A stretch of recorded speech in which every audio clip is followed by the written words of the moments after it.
buenas noches, señoras y señores. Hoy, como cada domingo, su programa Política Exterior. Tenemos el placer de contar con la presencia del doctor Guido Gómez Mazara, dirigente político, amigo suyo, destacado combatiente del Partido Revolucionario Dominicano y amigo personal.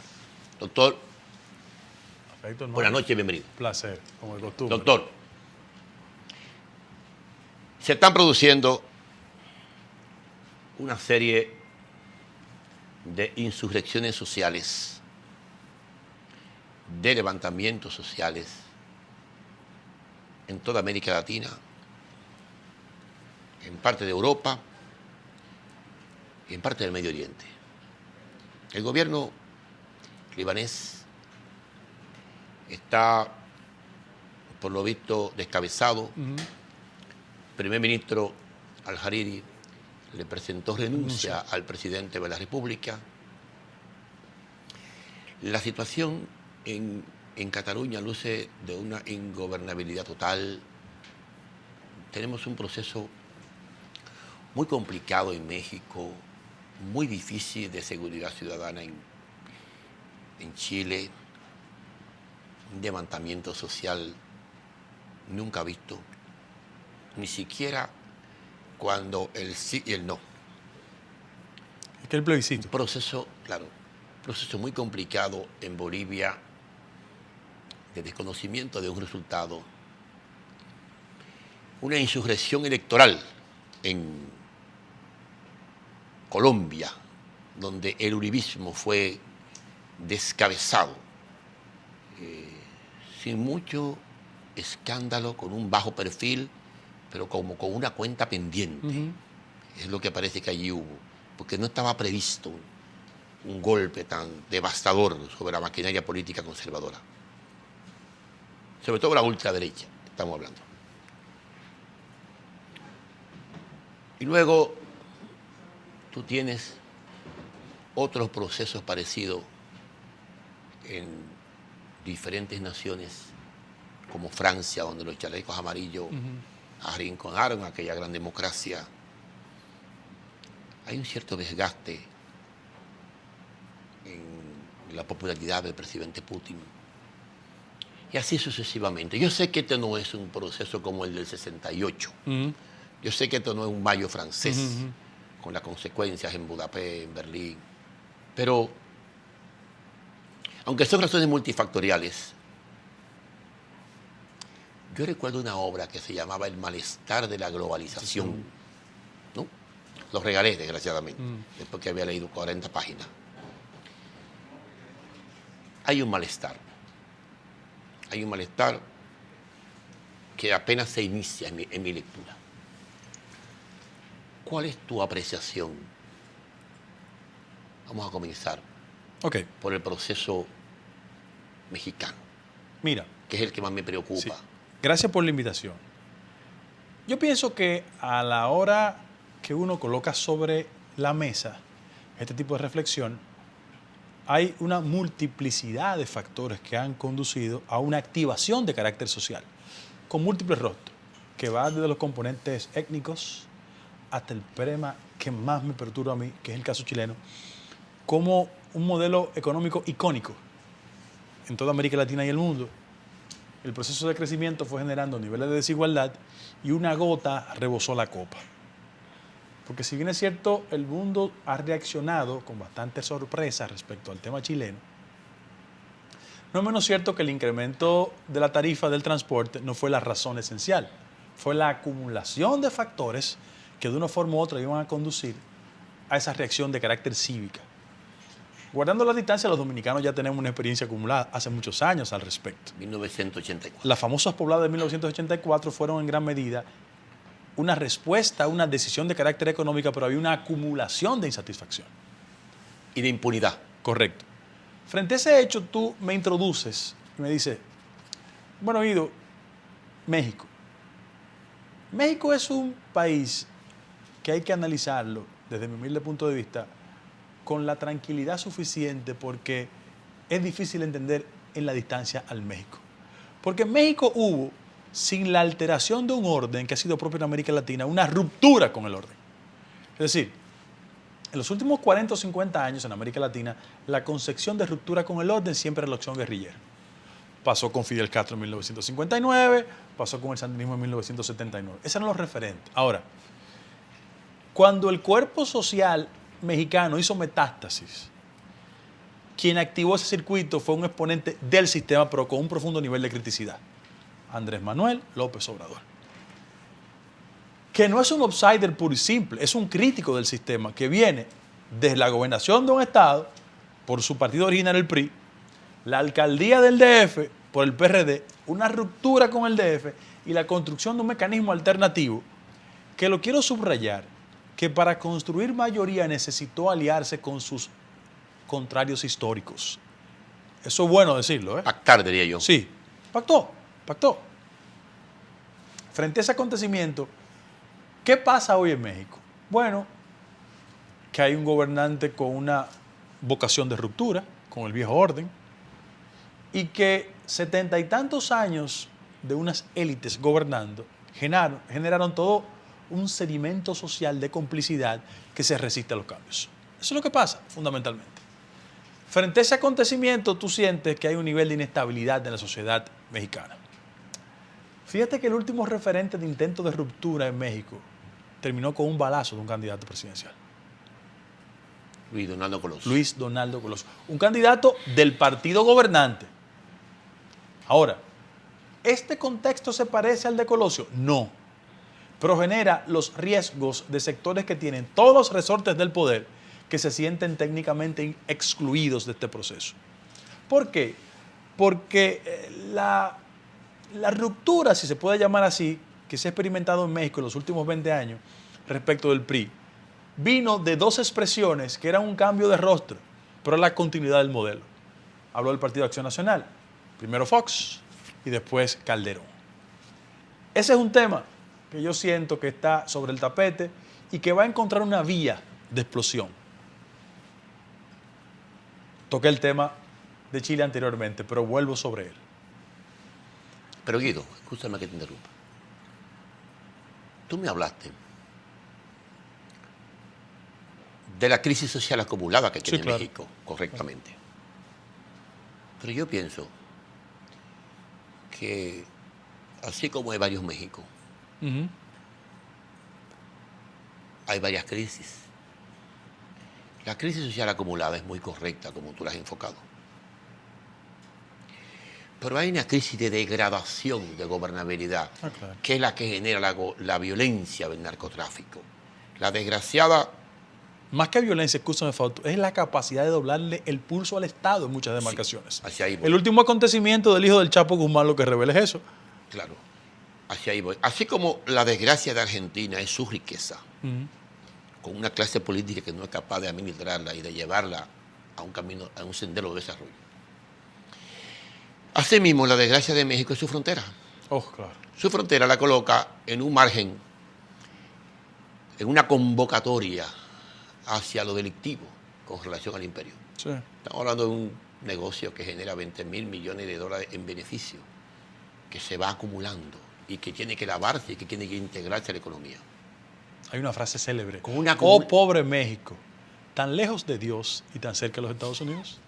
Ese otro México, ese México de Michoacán, ese México de Guerrero, ahí no solamente se combina el componente social y el déficit de un modelo fracasado, con una clase económica que solamente pague el 10% de presión tributaria, la más baja de América Latina, con los salarios más bajos, ¿verdad que sí? Es que hay otro problema acumulado, Guido, que es el problema que tiene el Estado que resolver como aparato de poder, porque se nota un Estado en retirada. Guido, un Estado que tiene que negociar y que tiene que liberar un jefe de narco para asegurar la paz. Sí, claro. Eso es un Estado en retirada. Recuerda un acontecimiento que lo saltamos inconscientemente. El subcomandante Marcos expresó en algún momento una ruptura de carácter social entre un México que crecía y un presidente que salía del gobierno potencialmente a ser presidente de la OMC. Habló de Salinas. Claro. Entonces, la dificultad de coexistir correctamente en esos dos Méxicos, yo digo, son muchos Méxicos juntos, es lo que provoca ese tipo de rupturas.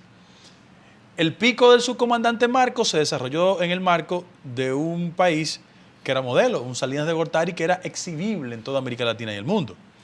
En la actualidad, es un acto de puesta en retiro de un viejo orden político que ha sido derrotado electoralmente, pero tiene su poder, su capacidad, su influencia. Entonces, frente a eso, yo no quisiera que la gente nos malinterpretara con lo que quiero decir. ¿En qué sentido? Lo que quiero decir. Las élites políticas mexicanas coexistieron por mucho tiempo con actividades ilícitas y oleas de narcotráfico, en aras de que en ese buen convivir ellos gobernaran y el narcotráfico hiciera su trabajo. Hay una cohabitación. Sí, claro, es una política de cohabitación, no del todo decente, ¿no? ¿Verdad? Pero una política de cohabitación al fin. Hay demarcaciones en México donde el éxito electoral estaba íntimamente vinculado con la capacidad del narco de determinar quién era el alcalde, quién era el gobernador y quién era el senador. Es la verdad. O de mantener la armonía el día de las elecciones. Claro, claro. O garantizarle, por ejemplo, que prácticas de violación de derechos humanos fundamentales ellos podían controlarlas. Ese fenómeno no es fácil desarraigarlo de un día para otro. Eso tiene sus raíces profundas en México. Pero yo te quería apuntar. Tú tienes un Estado mexicano con una metástasis, con una infección muy fuerte entonces, que lo debilita aún más. Porque si lo debilita para mantener la seguridad ciudadana y el control territorial, entonces lo debilita, Guido, para poder hacerle frente a los problemas sociales. Te voy a dar un ejemplo terrible, que ojalá no me malinterpreten. Jalisco, Guadalajara, se presume que es la capital del narcotráfico. En teoría, ¿no? Sin embargo, es el estado de mayor crecimiento económico. ¿Cómo tú le explicas en términos numéricos a cualquier analista financiero esa triste realidad? Es el resultado de la convivencia lamentable y de la cohabitación entre un sector y otro. Entre lo formal y lo informal. Claro. Entonces, desmontar eso no es tan fácil como la gente lo percibe. Ya es parte de la estructura de subsistencia del propio Estado. Correctísimo. A mí siempre me ha preocupado el tema de la seguridad del presidente, con ese México profundo. Ese es uno de los temas que más me preocupa. Y la semana pasada estaba en esa silla el señor embajador de México. Lógicamente, la entrevista contigo puede ser más abierta. Con el embajador tiene que ser más prudente, tiene 60 días en el país, ¿no? Y tocamos el tema, pero muy ligeramente. Yo te pregunto a ti ahora, ¿podrá mantener el presidente López Obrador esa estrategia de combate al narcotráfico? Porque sus riesgos serán muy altos. ¿Verdad que sí? Claro que sí. Yo no estoy estimulando ¿qué te quieres advertir? ¿O cohabita o combate? Yo pienso que el combate tiene que ser más inteligente. ¿Por qué? Porque las dos manifestaciones de combate al tema de la criminalidad en México, fundamentalmente la de Calderón, generó un baño de sangre en esa sociedad. Sí, porque fue en la calle. Claro. No hubo acción de inteligencia política. Claro.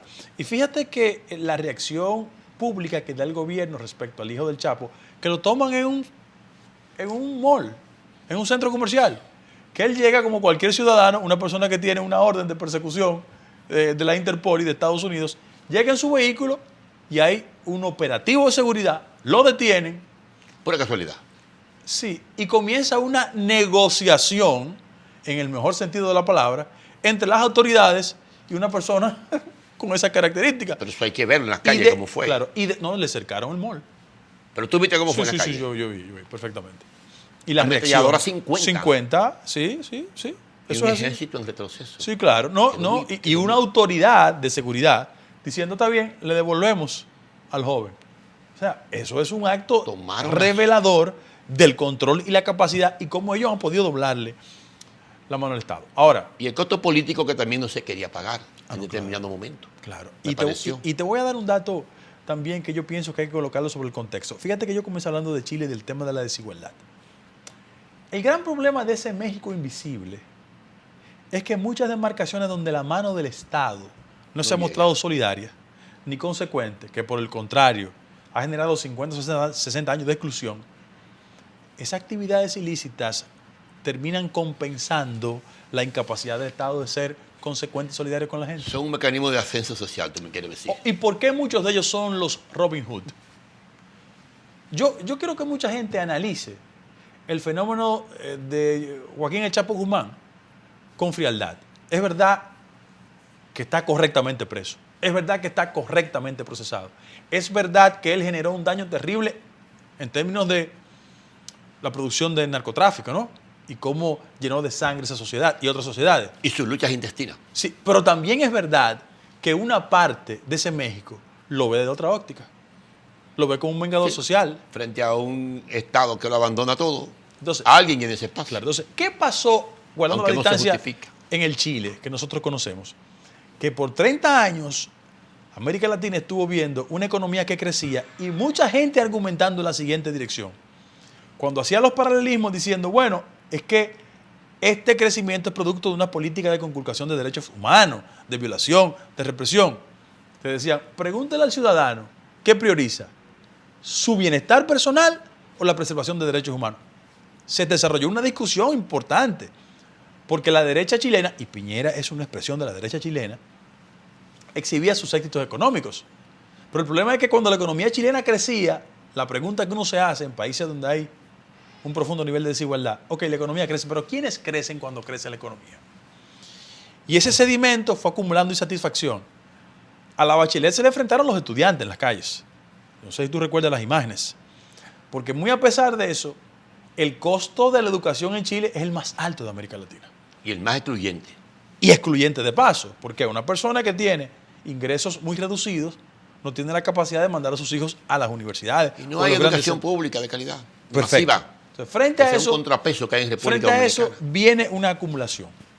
¿Hacia dónde hay que mirar en América Latina desde mi humilde punto de vista ahora? Que ese tipo de convulsión de carácter social que se expresa en los componentes de exclusión o la crisis de carácter político y la capacidad de las actividades ilícitas de derrotar al Estado, en los casos de Venezuela, de Nicaragua y de Bolivia tiene otro componente. Sí, hay un componente ideológico, social. Y es que esas expresiones de éxito electoral tienen como punto de partida lo que yo llamo el proceso de izquierdización de América Latina.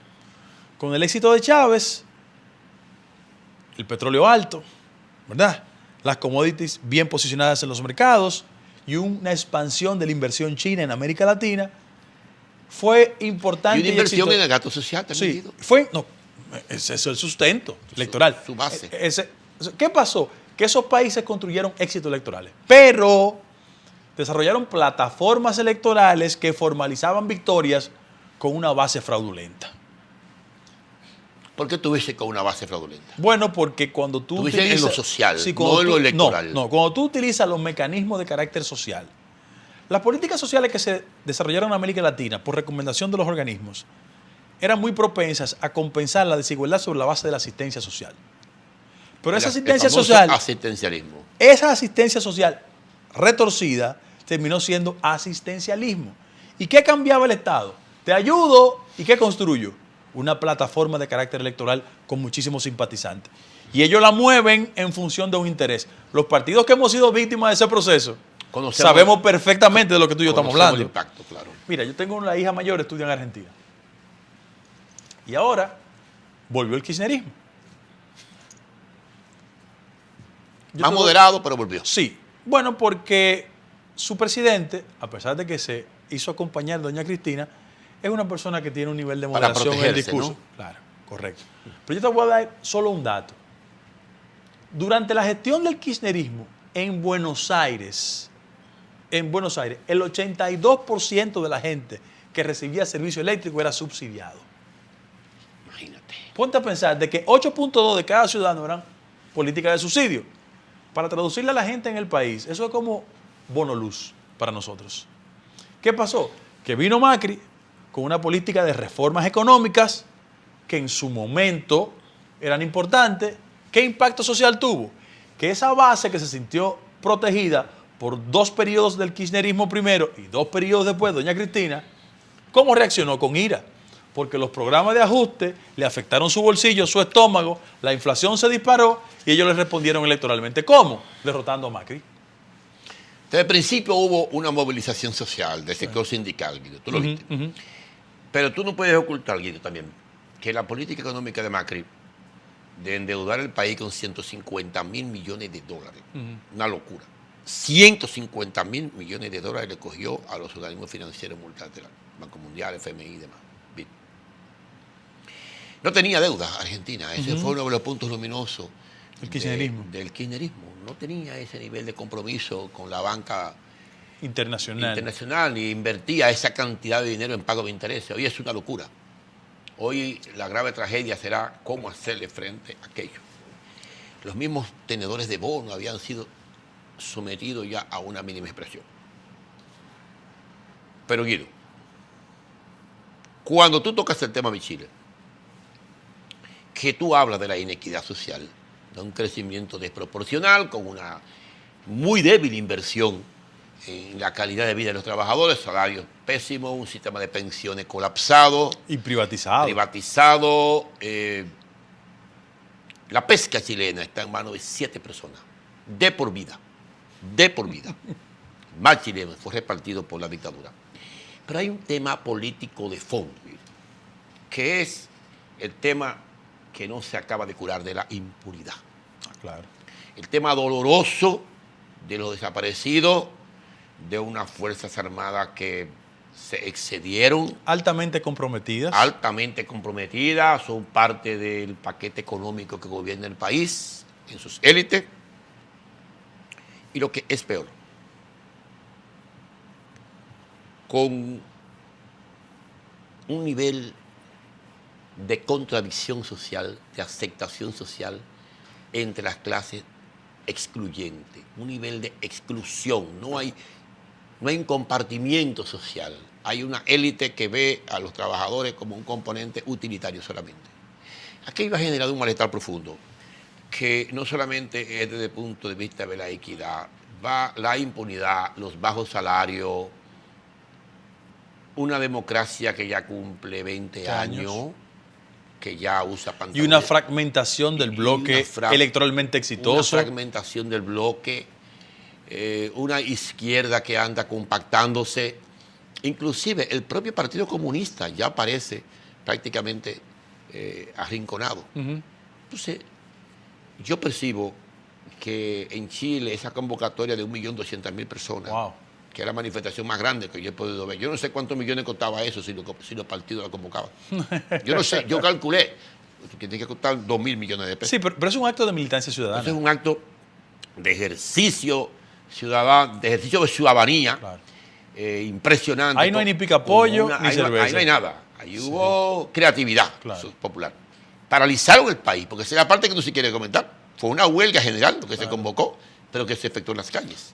No, y que estremeció al gobierno. La arrinconó. Sin embargo, el gobierno todavía hoy no quiere ir al punto central, que es lo que te quiero comentar. La reforma política, la reforma constitucional, los candados, Guido, que dejó Pinochet, que dejó la dictadura, hacen inviable el sistema político. ¿Por qué? Entonces, si tú no constitucionalizas la crisis en este momento, reforma, previo acuerdo con los diferentes actores. La pregunta es con quién negociar en las calles. La calle no tenía cabeza política, no tenía bandera, no tenía nada. El Estado tiene que interpretar en consecuencia, ¿verdad que sí? Hace una medición. Creo que lo tiene claro. El presidente dijo que había leído. El único problema, Fausto, de las políticas de reforma de toda América Latina es que sus élites casi nunca afilan cuchillo para su propia garganta. Pero van a tener que hacerlo, Guido. Porque la reacción social lo ha conducido a eso. Está bien, Guido, pero, pero llegó la hora, Guido. Porque el cambio no es el resultado de la madurez de sus élites. Es que la presión social lo va empujando en una dirección. Es hasta el final, yo sé. Lo que pasa es que muchas veces se ideologiza la confrontación y eso la hace más lenta. Esto la hace más amplia, porque aquí participaron todas las clases sociales. La clase media, los trabajadores, las mujeres, los campesinos, los adultos, los pensionados, los rebeldes, todos, los mapuches. Ahora yo te pregunto, ¿cómo llegar a una reforma política incluyente en Chile? Tú has observado bien la Constitución de Chile. Tú has observado qué nivel de porcentajes que se necesita. Es un 75%. Que eso es inviable. Eso es imposible, Guido. Claro. Por eso la pusieron. Entonces yo te pregunto, ¿tú sientes al presidente Piñera en eso? Yo lo siento en subir pensioncita, en modificar el tema de la luz. Nunca olvide cuál es el contexto de Piñera. Piñera es un empresario que hizo carrera política. Y es un hombre que sin lugar a dudas tiene un pensamiento conservador. A él es el impulso ciudadano que lo ha ido colocando contra las cuerdas para él ceder espacios. Ahora, pero también ganó un segundo periodo, Guido. Claro. con una ilusión pero, o con un desfase de... Como lo hizo la Bachelet de también. la hoja de ruta que se le dio a la Bachelet y que no cumplió. Perfecto. Porque sinceramente, si él se colocó en el poder erguido, es porque ella en algo le falló a la gente. Sí, pero más que los aspectos de carácter de reforma en el sector educativo y social, yo pienso que ella comenzó con un mal pie, manipulado por sus adversarios, un tema de corrupción de su familia. Pero eso fue una cosa muy marginal, Sí, muy mediatizado, lógicamente. Pero comenzó su gobierno en esa dirección y permitió que la acorralaran éticamente. No supo defender. Entonces, eso le dificultó impulsar las reformas pendientes. Pero mira, el que hace, y este tipo de programas sirve para eso, el que hace una panorámica de lo que está aconteciendo hoy en América Latina. Hablamos de Chile, hablamos de Argentina, hablamos de México. Tiene que llegar a la conclusión de que los modelos de éxito económico que no son capaces de traducirle al ciudadano común esa mejoría sustancial, hacen de un momento a otro metástasis. Colombia, por ejemplo. Mira, Colombia resolvió un problema en los últimos 15 años. La guerra. La mayor perturbación ciudadana era la intranquilidad de la gente. O sea, tú te cogías un carro y te querías ir de Bogotá a Medellín y eso era imposible. Con una estructura guerrillera, 70 años, el Ejército Popular más viejo, las FARC. Y sobre todas las cosas con una capacidad económica de desafiar al Estado, porque eso sí tenían capacidad económica para desafiar al Estado. Y también militar. Claro. Tenía 70 batallones. Viene una fase de concertación, un entendimiento, y en ese marco previo hay un líder conservador con las características de Uribe. Yo he estado frecuentemente en Colombia. La verdad es que Uribe tiene arraigo. Eso es innegable. Ahora, ¿cuál ha sido su problema? Que él, en aras de constituirse en el polo solucionador del conflicto y el garante de la paz y la tranquilidad, le pongo comillas esos términos porque no creo que sus métodos fueron los correctos. Sobre todo con el fomento del paramilitarismo. No, y eso es falso positivo, eso es una cosa terrible. 8.000 personas. Eso es cosa terrible. Ahora, sí. ¿Qué pasó?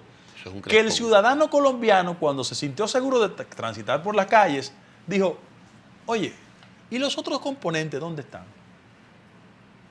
Miren, yo estuve recientemente. Cayó en una profundización de su propia realidad. Perfectamente. La separó de la confrontación ciudadana. Con la gravedad de que una sociedad con niveles de empoderamiento comienza a reclamarle a su clase política más allá de las cosas que ha hecho. Temas, corrupción. Es una palabra que hay que recordarse en la República Dominicana, pero Odebrecht ha perturbado a la clase política colombiana. Hay que decírselo a la gente. Hay senadores presos, ministros presos. ¿Y a la peruana? Sí. Las chuzadas, como le dicen los colombianos, que no es otra cosa que no sean las grabaciones telefónicas, sí, tienen a Uribe contra la pared. Iván Cepeda lo tiene mal, sí. Correctamente. Entonces, tienen dificultades. ¿Por qué? Porque cada día la ciudadanía que toma conciencia y madura le está reclamando a su clase política. Y más en la era de la comunicación, Guido, donde el periodismo ciudadano lo comunica todo. Claro, y es capaz de esquivar todas esas prácticas de corrupción propias de la comunicación del siglo XXI. Si yo le explico a cualquier ciudadano del México de López Obrador que en mi país, la República Dominicana, el Ministerio de la Presidencia invierte 5 veces más en publicidad y propaganda que educación y salud, le da un infarto. ¿Hacia dónde tenemos que empujar? Porque venir a este programa y hacer la crítica pura y simple no basta. Hay que ir de la crítica al reconocimiento de la confrontación a ver cómo en la República Dominicana asimilamos esa experiencia. Y yo creo que cada día que un acontecimiento con esas características nos toca la puerta, nosotros en el país, la gente que tiene compromiso, independientemente de su militancia, debe aunar esfuerzos hacia una concertación donde le indique a la clase política que las cosas que se han hecho en los últimos 20 o 30 años, todos los partidos, ya no pueden ser posibles en el país del siglo XXI. En esta era no. No. Y no, pero la confrontación que tú tienes en Managua, que tú tienes en La Paz, no son proporcionales a la que tú tienes en México y a la que tú tienes en Chile. Porque, aunque parezca increíble, a nivel de equidad social, sí, el nivel de distribución, el nivel de gestión del presidente Evo Morales es superior. No, claro. Es superior. Tiene un mayor nivel de compromiso. Sí, claro. Tiene un manejo de la economía mucho más sano. Yo me impresiono cuando veo las reservas de Bolivia, 25.000 millones de dólares. Ese pequeño paisito, frente a nosotros que tenemos 5. Pero claro, el nivel de deuda de nosotros es devastador. Pero yo observo aquello es un tema de agotamiento Del modelo. político, del modelo político. Fausto, 4 periodos. 4 periodos, claro. Los ciclos políticos se vencen. Sí. El tema de Nicaragua, algo parecido. Pero el caso de Chile, ya lo decía el presidente Ricardo Lagos en una conferencia que dictó en el Palacio Nacional en el año 2006. El crecimiento sin equidad es una convocatoria a la violencia. Sin embargo, él mismo no fue capaz de cambiar el modelo. Sí. Él daba una conferencia aquí, pero aplicaba lo contrario en Chile. Yo te pregunto, ¿el país político que le viene a Chile hoy es un país reformado o es un nuevo país? Bueno, si no impulsan las reformas para conducir al nuevo país, lo que viene es el caos. Lo que viene es el caos, ¿verdad que sí? Claro que sí. Mira, Fausto. La ingobernabilidad, ¿no? Fausto, yo, al igual que tú y mucha gente en este país, tiene interés por los temas internacionales. Pero una crisis que te convoca de golpe y porrazo a 1 millón de ciudadanos en la calle 1.200.000 según la policía. Tiene que estremecer la conciencia de la clase política. Sí, es muy fuerte el mensaje. La lectura es muy fuerte. Yo te pregunto ahora, en estas naciones, yo ando dándole vuelta al tema de la inequidad social, del crecimiento económico y de la ausencia de un reflejo en la calidad de vida de la gente. En algún momento en la República Dominicana vamos a tener que hacer una lectura de lo que está aconteciendo. Claro. Mira, vamos a tener que hacerlo, porque aquí vivimos articulando el discurso del 7%, del 6% y que tenemos 20 años creciendo. Pero es el segundo país con los salarios más bajos después de México en América Latina. Pero te voy a dar un dato que yo tenemos que hacer una lectura de ese tema. Yo pienso que es interesante.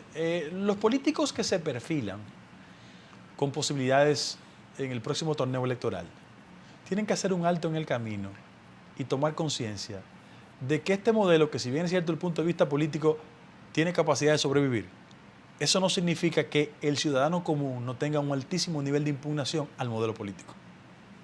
Y cuando eso tú lo extiendes a la realidad social en el país, los indicadores te ponen sobre la mesa la siguiente pregunta, a cualquier actor político, sin importar su jerarquía.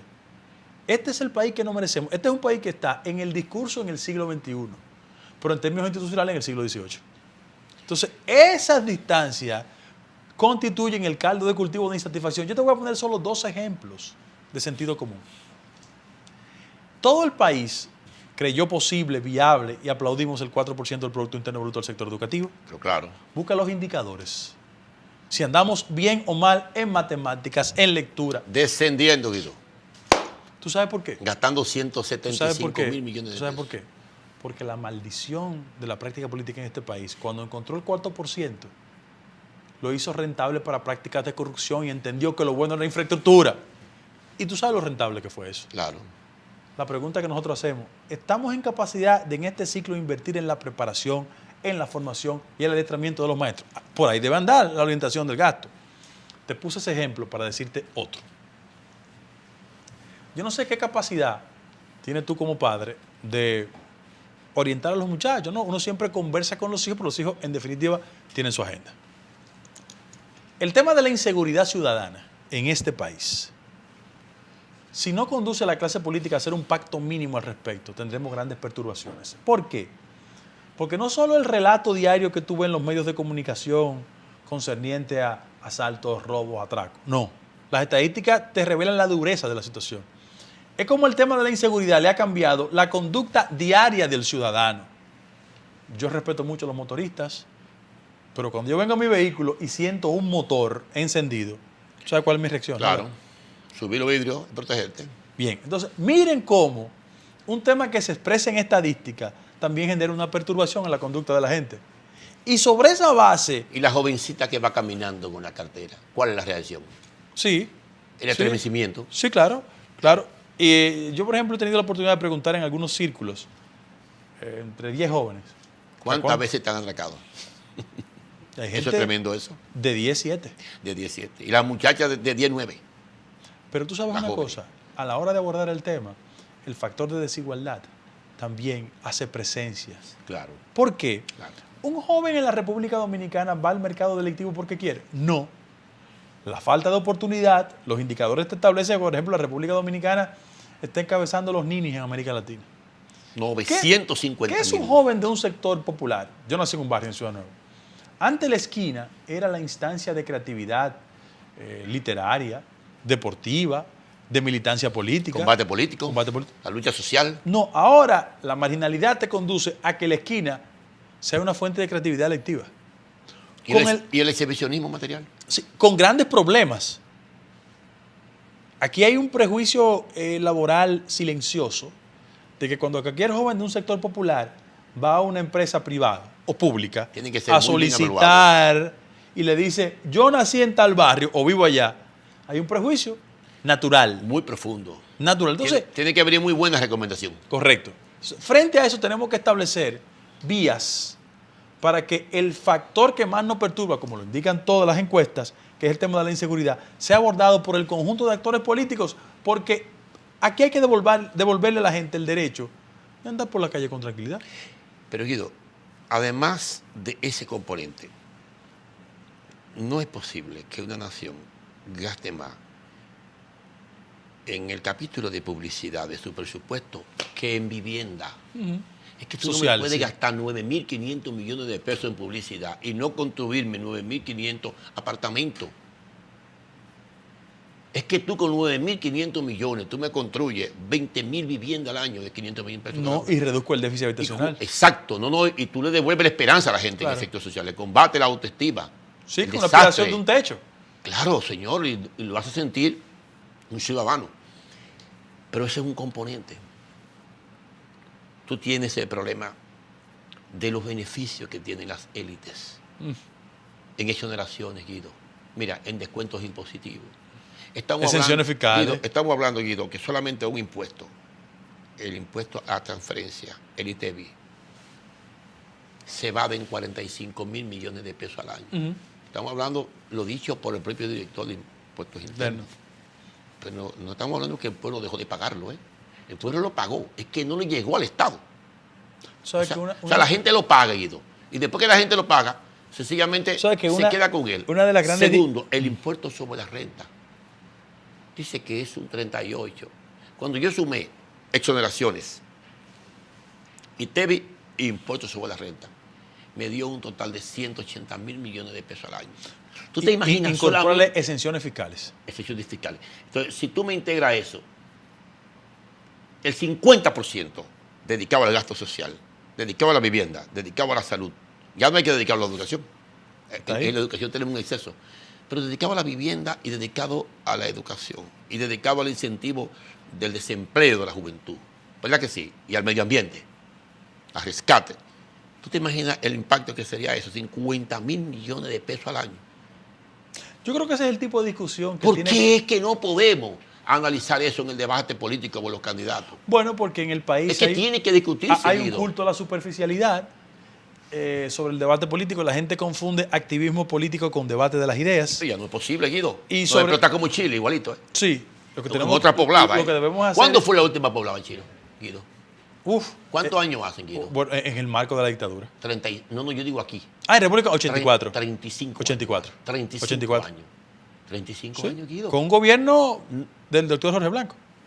Un gobierno ciudadano, Sí, no un gobierno abusador. sí. Yo te pregunto, ¿tú crees que está muy lejos una próxima poblada? Yo no- Al no. nivel de confrontación social que este país lleva. Con un agravante del 84. Y es la siguiente. En el 84 hubo una reacción producto de un acuerdo para los Y jóvenes se que no manejó ven políticamente por dos caudillos.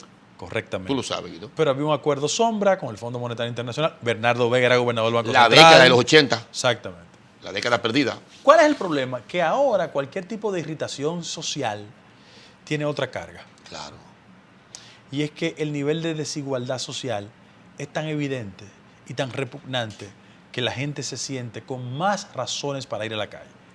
Con una clase política muy desacreditada, E indolente. indolente. Cualquier muchacho en un sector, tú le preguntas que por qué quiere ser diputado, regidor, senador o candidato presidencial. No por su vocación de servicio, es porque siente que esa es la garantía de su movilidad social. Claro. Y eso sí es terrible. Eso sí es terrible. Porque tú le estás mandando una señal equivocada de valores invertidos a mucha gente que cree que la vocación de servicio, que uno entiende, es un concepto equivocado, que lo importante es hacerse rico. Y frente a eso, nosotros como clase política tenemos una cuota de responsabilidad. Lo que decía García Márquez, Una ocasión que me encontré con él en el aeropuerto de Barcelona, me decía, mira, yo entendí por qué Peña Gómez no pudo ser presidente. Me dio 3 razones. Me dijo, pero lo que me preocupa en América Latina es esa nueva droga que ha salido al aire. En su condición de colombiano, a mí me impactó. Yo dije, ¿cuál será? ¿Cuál es la nueva? Me dice, ese deseo infinito que tiene la juventud de América Latina de hacerse rica sin trabajar. Sí, sí, sí. Digo, repítame eso. Nobel. Ese deseo infinito de una parte de la juventud de América Latina de hacerse rica sin trabajar. Y no hay un culto al tiempo, a la abnegación y al trabajo. Ni a la dedicación porque estamos, social. como estamos en la época del clic, la gente la quiere todo rápido. Todo. Y eso no es posible. Yo te pregunto, ahí tenemos un problema en nuestro vecino. Haití. Nos estamos haciendo los tontos, ¿eh? Injustamente. No queremos mirar. Nos va a explotar en la cara, ¿eh? El nivel de canibalismo político que se está observando no tiene precedente. No hay razones ideológicas, ¿eh? No. No hay razones de legalidad o de ilegalidad o de violación de derechos humanos. Es un presidente que surgió de un proceso y sencillamente allí tenemos un cuadro donde las bandas se han hecho cargo del país. Es un presidente profundamente frágil en una sociedad escasamente estructurada con unas élites y una vida altamente corruptas. Y una vida institucional claro. muy fragmentada. Entonces, con un nivel de inequidad social impresionante, pero también con un capitalismo muy atrasado. La República Dominicana no tiene una política hacia ese componente, hacia ese tema, hacia su vecino, más que no sea la militarización de la frontera. Mira, la última referencia de una concepción de política respecto a la relación dominico-haitiana, no estoy validando sus ideas. Quiero recalcar, no estoy validando sus ideas. Usted la puede encontrar en aquel debate intelectual entre Jan Primars y Manuel Arturo Peñavalle, que eran dos intelectuales académicos que tenían una visión sobre el tema haitiano. Pero aquello fue otro debate. Claro. Ahora, ¿cuál ha sido la respuesta del Estado dominicano? La frivolidad, el convencimiento de los niveles de rentabilidad que tiene esa relación en la medida que se mantenga informal y sobre todas las cosas, el no querer entender la realidad haitiana. Nosotros somos, desafortunadamente, y lo digo así, los destinatarios inmediatos de cualquier conflicto de carácter social. Automáticamente. Porque saltan por la frontera, llegan a la República Dominicana. A mí nadie me puede acusar de ser una persona con un discurso incendiario respecto al tema haitiano. Pero cuando tú ves que en nuestros hospitales, sobre todo lo de la parte del Cibao y fronterizo, sobre el 60% de los partos son haitianas, no quiero que tú construyas un prejuicio, sino que busques una respuesta desde el punto de vista político, social y de la gestión del sector salud pública en esa dirección. Básicamente porque nuestro segundo socio comercial es Haití. Tú conoces el perfectamente. Primero más ventajoso. Bueno, después de Estados Unidos. 3.500 millones de dólares frente a 20 millones. Pero frente al marco de un desorden. Eso sí. Frente al marco de un desorden. Y ojalá... Un desorden que deja mucho beneficio. Claro, por eso nadie quiere impulsar transparencia. Claro. Y ojalá la clase política haitiana pueda construir un nivel de solución mínimo. Sí, pero la comunidad internacional, Guido, tiene que jugar su papel, no abandonarlo. Ese abandono que hace la ONU de su salida. Fuerza, su salida. Eso no es posible. En los Estados Unidos, el grupo de amigos de Haití se desligó definitivamente, están concentrados en su propia realidad. Y te voy a dar un dato no del todo positivo. La administración del presidente Trump. Ese es un tema que no le interesa. Pero estamos en la recta final de este programa, Guido. Yo quiero ver tu lectura. Hay crisis y hay crisis.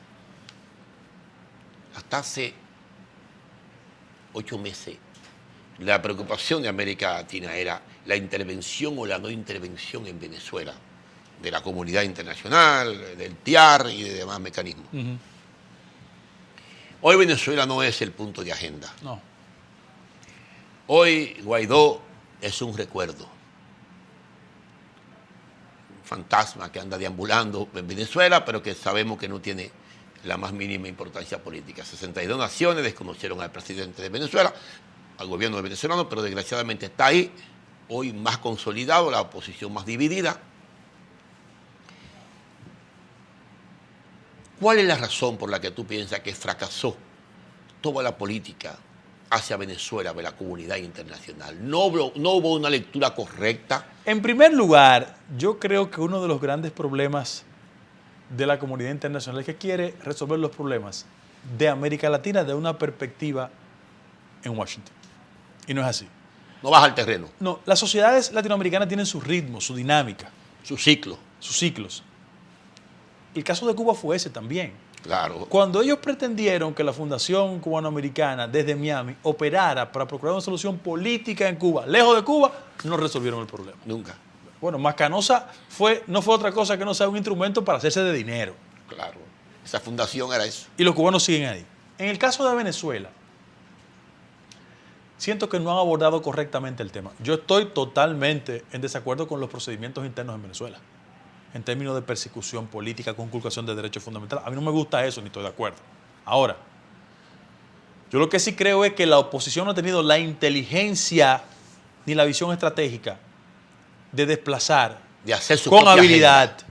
habilidad al gobierno de Maduro. Ellos actúan más como ejecutivos de oficio de intereses no nacionales y no construyendo una opción auténticamente en capacidad de No han desplazar a hecho su Maduro. propia hoja de ruta, tú me No, quieres decir. porque mira, es un tema que puede ser materia de otro programa.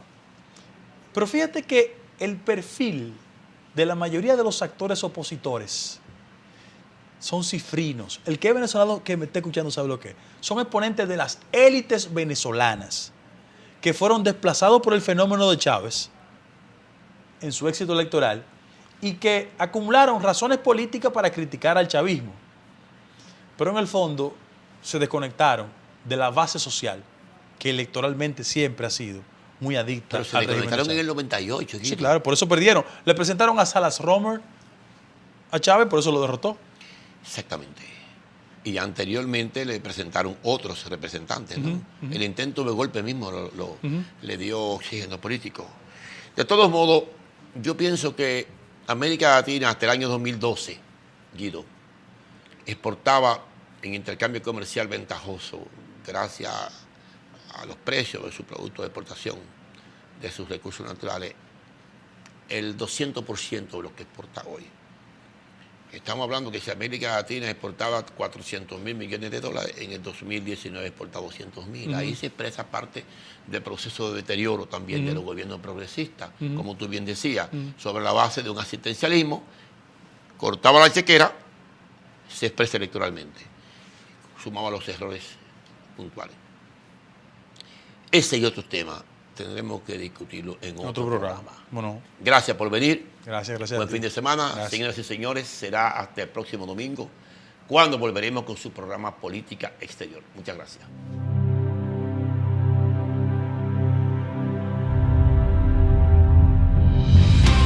Desde los primeros pasos. Cuando cada día aprendes algo nuevo. En esos viajes inolvidables. El día en que ese gran sueño se hace realidad. Y también en los momentos más difíciles. Cuidando siempre lo que más quieres.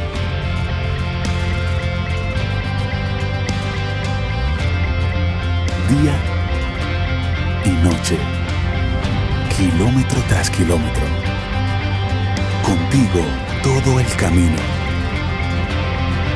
Ministerio de Obras Públicas y Comunicaciones. La matriz de generación es el eje principal del Plan Integral Eléctrico. Desde el 2012, con inversión privada y facilidades del sector público, diversificamos y aumentamos la oferta. Incrementamos la generación con gas natural, energía renovable, combustibles no dependientes del petróleo y con los 752 megavatios de la estatal Central Termoeléctrica Punta Catalina, lograremos agregar 2.049 megavatios nuevos al 2020. En 8 años hemos duplicado la capacidad de generación eléctrica del país. Estamos cumpliendo, garantizando energía suficiente y verdaderamente competitiva, avanzando juntos hacia la solución definitiva. CDEE, iluminando en el presente para el futuro del país. Nuestra historia no empieza con nuestra primera tienda. Empezó hace 90 años con Doña Rosa, nuestra primera clienta. Y luego fue Don Arturo, Jorge, María, Miguel y así, cientos, miles, todos y cada uno de ellos dominicanos. Porque dime si hay un dominicano que no nos haya visitado. Podemos decir que un día entramos a tu casa y nunca más nos fuimos. Desde tu bisabuela hasta hoy. Nuestra historia es tu historia, que tiene miles de historias. Desde los nervios del primer día de clases hasta mira cómo me veo para la graduación. El gustico con el primer sueldo. La primera tele con tu novio. Y el nuevo dormitorio. Y así miles de historias en cada hogar del país. Es tan lindo ser parte de ellas y saber que nos quedan muchas más por vivir. Estamos evolucionando porque queremos estar más cerca de ti muchos años más. Ven, son 90 años juntos y hay que celebrarlo. Te esperamos para hacerlo en grande. Plaza Lama, la supertienda.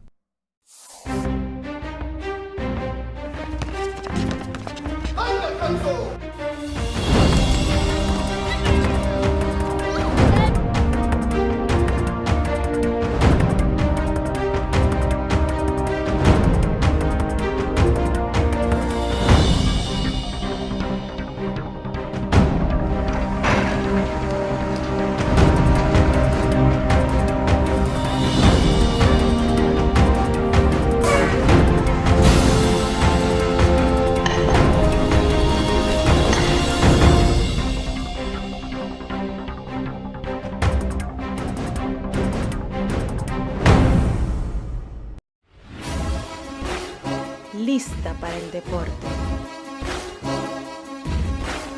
Como en el play, pero en casa.